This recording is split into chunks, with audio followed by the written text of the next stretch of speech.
Mike Johnson is only making one of the worst days of Donald Trump's presidency even more painful for him, and boy does that put a smile on my face, because as the White House walls are likely being covered in ketchup right now, Donald Trump is begging his MAGA Congress to save him, and they are doing anything but that. And it's funny that that is who Donald Trump has now turned to, because that is who the power to tariff has rested with this entire time. Donald Trump is admitting, after he has lost the battle over whether or not his tariffs are taxes, that his tariffs are taxes, and he's incredibly upset while doing it. He's melting down, he's attacking the press, he's screaming expletives, and Mike Johnson is only twisting the knife and sticking the dagger in even further. And so is one other top Republican, well actually many, but one other top Republican in the Congress. We're going to get into it all, but of course it begins with Donald Trump's meltdown before we get to Mike Johnson. About this.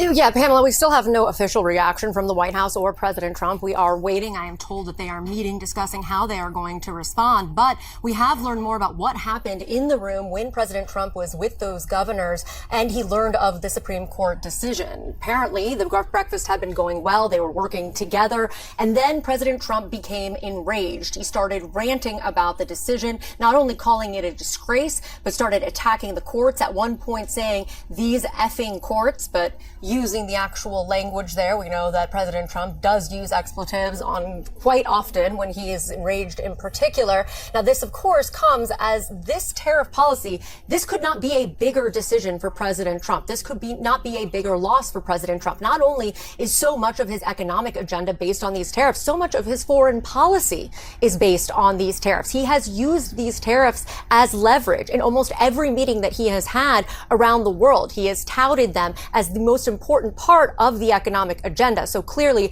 a huge loss, and he recognizes that today. Pamela? All right, Kristen Holm. The man threw the press out of the White House and then just went on an expletive-laden rant. And why would anyone be surprised that Donald Trump is furious and thinking that he is going to scream his way out of this one? But this was destined to happen. I don't think that anyone should be surprised that a Supreme Court that was, in oral argument, essentially mocking Donald Trump and his lawyers, and had Scott Bessent like sitting in the front row for moral support. I don't know why anyone thought that we would get any decision besides this. And as we have, well, we've also seen Congress starting to take more action, with Republicans realizing that this is going to be a massive political anvil weighing them down ahead of the midterms. It's why Don Bacon said this a few short days ago, before we get into the rest of the news coming from congressional Republicans.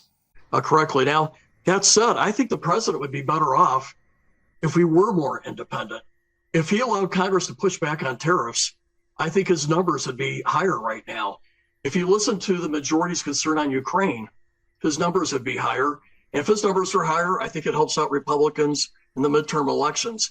Right now, I think tariffs are down in favorability by 2-1. And I'm an old school conservative. I have never supported tariffs.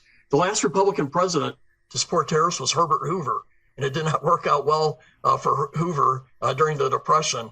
And Republicans have always stood for peace through strength, stood up to the bully like Russia, and it has had a large voice for freedom and alliances. The president has not been that good on this area, and his numbers show it.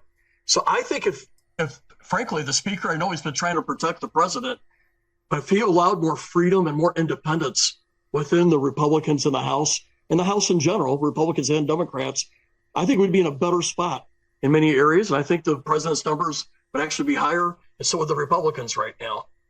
This is a tremendous opportunity for Democrats to message ahead of the midterms, and I want to talk about that after we get into the minutia of Mike Johnson's response. Also, Mitch McConnell decided to come in off the top rope and just give it to Donald Trump, but Democrats are already responding. I want to talk about what Graham Plattner had to say. We may have him on the show later. Governor Newsom is holding a press conference today announcing that he is going to be calling for a tariff refund to every American. Big corporations should not get this money.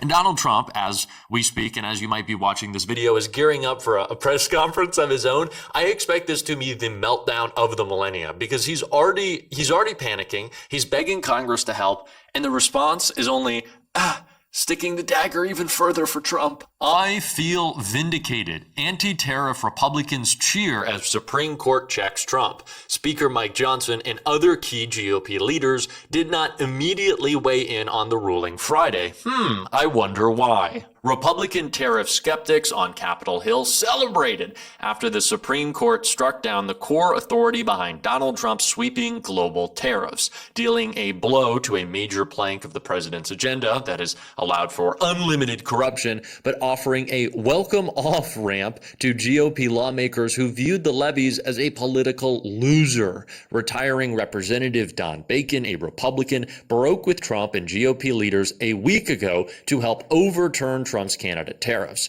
On Friday, he hailed the common sense ruling by the High Court that essentially invalidates those and many other tariffs. The checks and balances our Constitution puts in place works, Bacon said in an interview Friday morning, shortly after the decision, adding, I feel vindicated. Another Republican who backed the effort to overturn the Canada tariffs, Representative Thomas Massie, also praised the ruling. On its face, this case was obvious because the Constitution vests the power to tax with the legislative branch, not the executive, Massie said in a text message. No contrived emergency power can undo that. Speaker Mike Johnson sidestepped any praise or criticism of the ruling, saying that Trump's tariffs had brought in billions of dollars and created immense leverage for America's trade strategy. Yeah, I don't know what leverage you're referring to. We didn't get any deals. Johnson says that Congress and the administration will determine the best path forward in the coming weeks. Not really supportive of doing anything, huh? He had 4 Republicans vote to knock down Canada tariffs last week and had to work that vote hard. Mitch McConnell also chimed in, saying today the Supreme Court reaffirmed authority that has rested with Congress for centuries. The American people already know that tariffs make building and buying here at home more expensive, and Kentuckians understand this painful reality better than most. But the use of IEEPA to circumvent Congress in the imposition of tariffs, and already without precedent, isn't just bad policy, it's also illegal. Let's make one thing clear. When Mike Johnson says he's going to determine the best course of action without really condemning the Supreme Court's ruling, what he's saying is, oh, thank God. Oh, thank God. Even if Congress does call a vote, do you think the 4 Republicans who struck down Canada tariffs and are praising the Supreme Court are going to jump on board to reverse course and be personally responsible for taxing Americans? It's just not going to happen. So Mike Johnson has one of 2 options. The first, he can delay, and hurt Trump's feelings by doing nothing in Congress. Or 2, he can bring a vote that will fail, publicly humiliate Trump, and show how weak he is within his own caucus as well. Those are the 2 options. And it just twists the knife, doesn't it? Oh my God, it hurts. It's not good for Johnson. But more than anything, this is an incredible opportunity for Democratic messaging, because Donald Trump and Scott Bessent have long talked about why we cannot allow the Supreme Court to interfere with our national security by striking down these tariffs, because 1, Donald Trump couldn't abuse power anymore and use his tariffs as a tool to mob boss around to demand trophies and, gold statues and investments in his golf courses or crypto coins. But he's also said that we'd have to pay all this money back. And who is getting that money? Big corporations is who Donald Trump wants to give the tariff refund to. Corporations that already raise prices, and oftentimes artificially and unnecessarily, because of tariff pressure that they weren't even really feeling yet. They raised prices on us. Prices are up, and prices are going to stay up. Just because tariffs go away doesn't mean Target or Walmart or any other giant multi-billion-dollar multinational corporation is going to say, do you know what would be nice if we had less profits? They're not going to do that. They're only going to make more money. It would be ridiculous to give them another giant check for stock buybacks. That is an idiotic idea, and it is bad economic policy. And that is exactly what Graham Plattner so perfectly articulated here. Plattner wrote, today's Supreme Court tariff decision absolutely cannot become another $175 billion giveaway to corporations. They hiked prices due to Trump's illegal tariffs, and we paid the price. Any tariff refunds belong to consumers and small businesses, not corporations with record profits. Democrats, follow that messaging. Just follow that messaging exactly. We should not be giving money back to corporations. We absolutely should not be doing so. And I know there are some people who have responded and said, well, if we give this money, like maybe Governor Newsom is advocating for, if we send it to Americans, there's going to be more consumption, so there's going to be more demand, and it's going to mess things up. We're going to see inflation. I understand that argument. If the money is being put back into the system anyways, do we really just want it going to big corporations? Is that what we want to do? I think that there is a fine debate to be had about what the inflationary cause of this money going out to Americans in one check would be. But it's not like a multi-trillion dollar thing in which we're printing a bunch of money. What the administration is already saying is like, we took the money from you. We already took it. Like, it's our money. We're not printing more of it. So I find that I'm not an economist. I took one econ class in college, so I'm not going to claim that I know exactly what that impact would be. But one thing that I can tell you for sure is we shouldn't be giving it to giant corporations. That is a terrible idea. And it is a great messaging opportunity for Democrats. Not that messaging is the only thing that matters, to demand that that is not what happens. Go introduce legislation to ensure that the money goes to Americans. Let Mike Johnson strike it down. Let Mike Johnson have that on his plate too, because what is obvious here is that Republicans feel like a boot has been taken off of their fucking face, holding them down, and they want to escape this as much as possible. The tariff reality has been a political nightmare for Republicans. They are glad that it is gone. They are glad that they do not have to deal with this issue anymore. Mike Johnson certainly is. That is evident in his response, his kind of non-answer, non-criticism of the Supreme Court. He didn't want his caucus to have to deal with this. So we should drive home the pain for Republicans as much as possible. Do not let them evade this. And more than anything, do not let corporations win. They already did when they artificially and unnecessarily raised their prices on us. That should be the here messaging. That is what we should be pointing to. I want to close with this, though.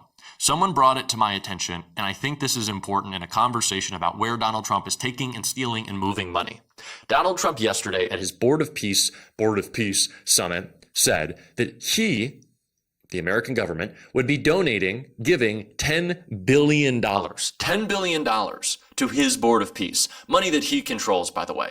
Congress has not appropriated those funds. Donald Trump is announcing an illegal contribution. We don't know where that money's coming from, but the last time Donald Trump used the $10 billion figure is when he said that that is the money that he, for one of his many lawsuits against the U.S. government, the IRS, would be taking. Donald Trump wants to take $10 billion that he said he would donate to charity, give it to his Board of Peace, which he controls. He is going to steal $10 billion, put it into this project that he controls with billions of other dollars from other countries, pretending to give it legitimacy when it is just another effort for Trump to steal from us. Watch this space. We're going to be covering it all. If you want to support that and stay up to date, as always, you can hit that subscribe button, leave a like on this video. If you stuck around at the end, drop a blue heart in the comments. Keep on fighting, y'all. Don't let them silence you. And until next time, I'll see you soon.